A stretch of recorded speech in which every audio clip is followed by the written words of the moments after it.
presenting Detective Nick Harris in a salute to the law.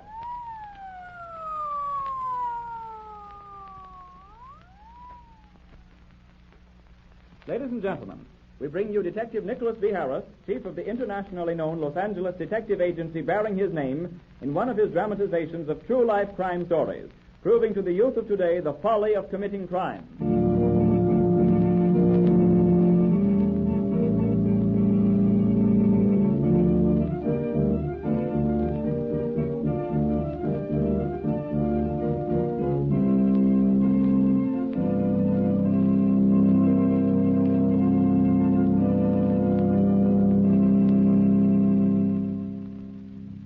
Mr. Harris. Thank you, Mr. Russell. Ladies and gentlemen, time and again I have repeated the statement that crime does not pay, whether the criminal is one who has committed murder or petty larceny. Still, he cannot win against the combined forces of a decent social order and the law enforcement officers. And the story I have chosen to now dramatize serves to once more emphasize the point in question. So as we draw back the curtains of this true-life drama, which I have entitled A Young Shoplifter, let us trail the career of a young girl who got started down the wrong road of life. For the purpose of this story, we will call her Pearl Lachey. I first heard of her one spring afternoon some years ago, when the tingling of my telephone bell... Hello? I'm sorry, Mr. Harris, but Mr. Newell insists he must talk to you. Well, all right, put her on. Thank you, Mr. Harris. Here she is. Mr. Harris. Yes, Mr. Nuzzo, what is it? I just caught a very young girl stealing a pair of silk stockings. Well, turn her over to the police. Oh, but I don't want to do that. She's so young, and the owner of the store says he will not prosecute. Well, then take her home or let her go. Mr. Harris, I think something could be done with this child. If you talk to her or her family, won't you go with us to her home? She's crying, and I can't do a thing with her. All right, Marie. I'll meet you in front of the building in 10 minutes. A petty thief with uncontrollable love for pretty things, I suppose. Mr. Harris, here are those papers in that case. I got them just as quickly as I Yes, could. thank you very much. But put them on my desk. I've got a call to go out. Yes, sir. This is Marie DeNuzzo.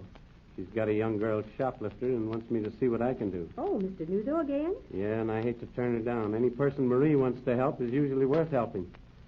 And this time, well, we'll see and make note of any calls while I'm on. Yes, sir.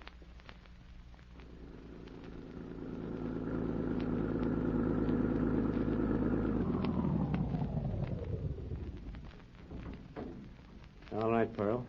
Come along with Mr. Nuzzo and me right up to your doorstep. I'm awfully sorry, sir. I'll never do it again. Honest, I won't. We hope you mean that. Why do I do? But, Mr. Harris. Yes? What do you want?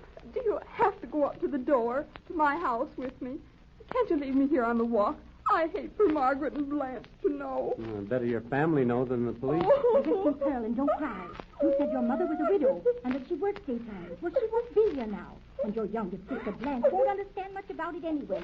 Oh, come along, my dear. We're only trying to keep you out of more serious trouble. But you see, Margaret, she sort of takes care of all of us while Mother's working. And she's older than I am, and oh, if she just didn't have to know. Yeah, but she's going to know, Pearl, so come along with us.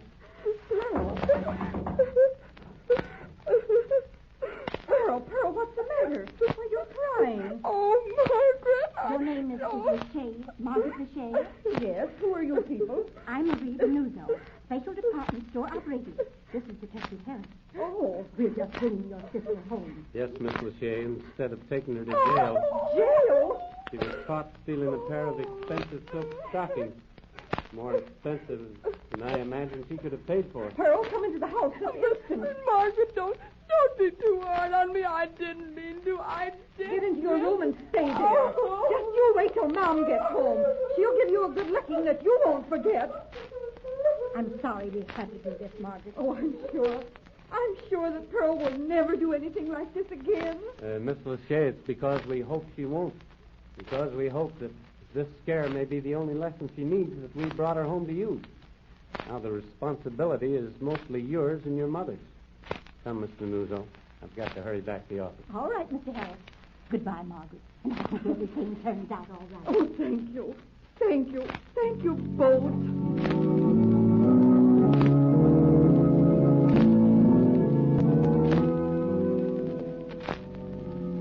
Months pass, and all thoughts of Pearl Lachey, the young shoplifter, have vanished. However, one afternoon in the late fall of the same year... Mr. Hempstead, you asked me to come down here to your store. What do you want to see me about? Well, Mr. Harris, I have a cashier whom I believe is taking money from us somehow. So far, I haven't been able to actually catch her at it. I have strong suspicion. I wonder if you'd shadow her and see if there's anything to it. Surely, Mr. Hempstead, where'll I find your suspect working? It's the main floor at the cashier's box, along the hosiery counter. Very well. I'll go outside now and come back in from the street. I'll simply be a shopper. Understand, Mr. Hempstead?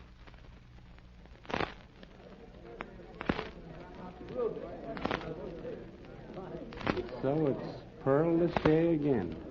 Well, I'll have a little chat with her and see what...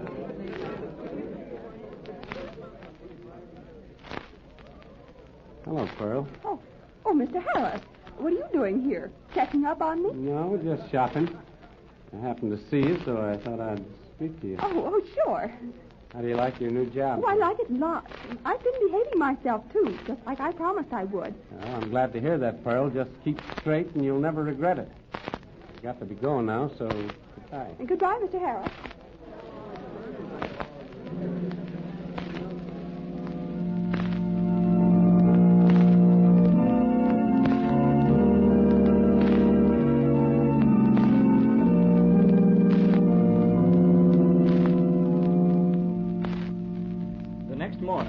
Department store had a new clerk, Mrs. Lillian Brooks from the Harris office, and this special operative noted that Pearl Lachey forgot to ring up several sales.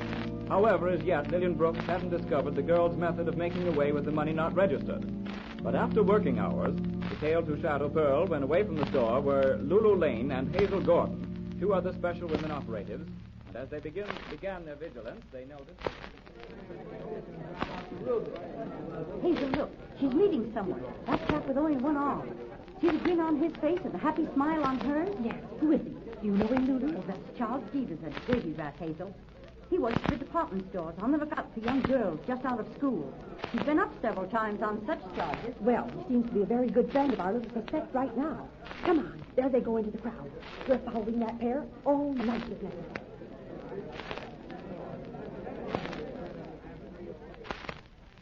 The following morning... Hello? Mr. Harris, this is Hazel Gordon. We trailed Pearl Lachey nearly all night. She didn't go home until almost 4 this morning. Anything else, Hazel? Yes, she's going with Charles Beavers. They hit all the night spots there's time for her. Dancing, drinking, all the rest. Then he took her home to a new place where she seems to live alone. No clues yet. Okay, keep right after. And the morning following that... Yes? What is it? Hazel Gordon again, Mr. Harris. Lulu Lane and I followed Pearl Lachey again last night. But it's the same story. Around at his high spots with young Beavers. That's all. All right, Hazel. Don't give up. Several nights of vigil by the two women investigators brought nothing more to light. But during working hours, Pearl Lachey was not so successful in hiding her undercover activities. For Mrs. Lillian Brooks, the operative posing as a new clerk, made a startling discovery. And now, Miss Lane and Miss Gordon, Pearl Lachey puts the money she fails to ring up in a small cardboard box under the counter. Oh, so that's it, Mrs. Brooks. Yes, she keeps her makeup there, too, to hide the coins. Pretty clever. But every once in a while, usually about this time of the morning, she goes to the restroom and there destroys the sales slips which balance against the amount she steals. She also transfers the money to her person. Look, she's leaving the counter now. Yes, and the little cardboard box is under her arm. That's our cue, girls. Come on, let's go and get the proof. And there'll be 3 of us who can testify as witnesses.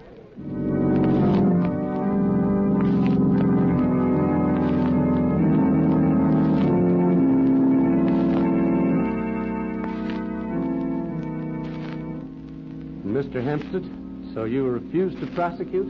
Yes, Mr. Harris. That girl, well, blame it. She's a darned young one. We'll let her go.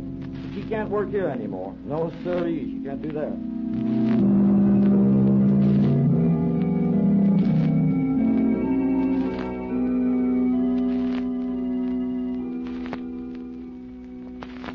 Another year passed, a year in which no word of Pearl Lachey was heard.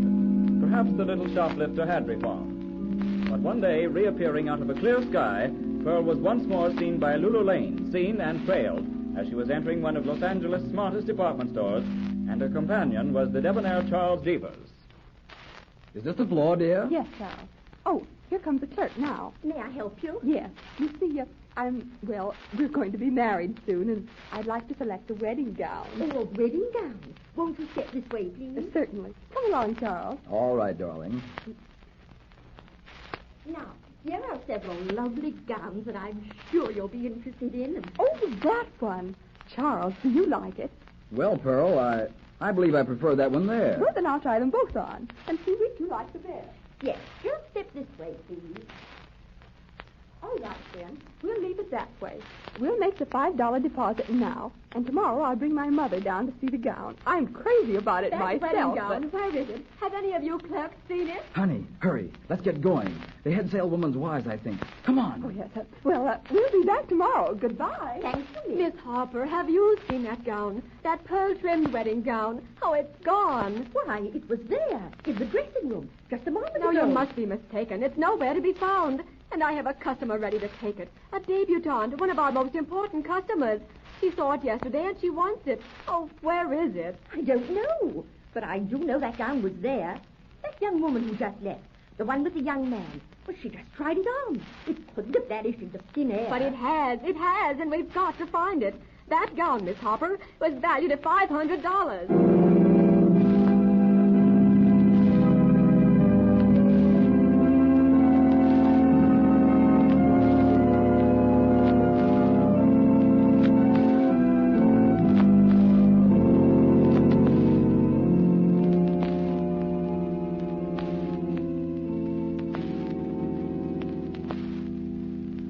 And so, ladies and gentlemen, you may guess, and rightfully enough, that Pearl Lachey stole the wedding gown valued at $500.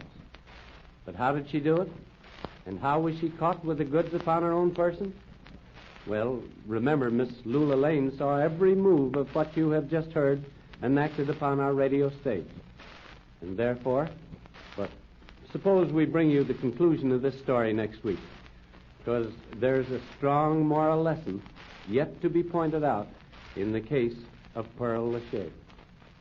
Thank you, Mr. Harris.